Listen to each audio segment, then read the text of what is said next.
this video, we're going to be solving equations with variables on both sides. Let's look at example 1. We have negative 8x minus 40 equals negative 3x.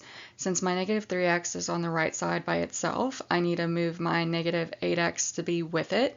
And so since it's negative, I'm going to have to add 8x to both sides. And then my negative 8x and my 8x on the left side of my equation is going to cancel out.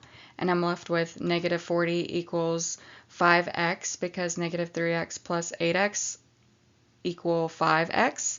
And then my next step here, since 5 and x are attached and they're being multiplied, to undo multiplication we're going to divide both sides by 5. And so our final answer is going to be negative 40 divided by 5, which equals x equals negative 8.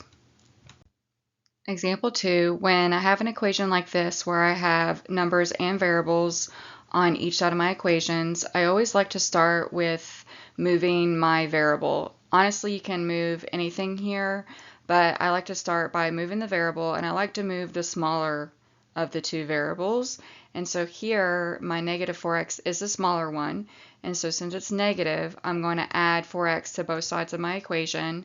The negative 4x and the positive 4x are going to cancel out, and then I'm left with negative 13 equals 2x plus 13. I got the 2x from adding negative 2x and the 4x. Now I need to move my positive 13 on the right side of the equation, and so since it's positive, I'm going to subtract 13 on both sides.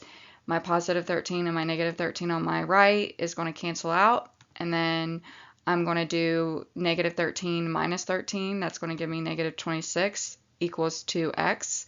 Since my 2 and x are attached by multiplication, I'm going to divide by 2 on both sides, and then I'm going to get my final answer to be negative 26 divided by 2, which gives me x equals negative 13.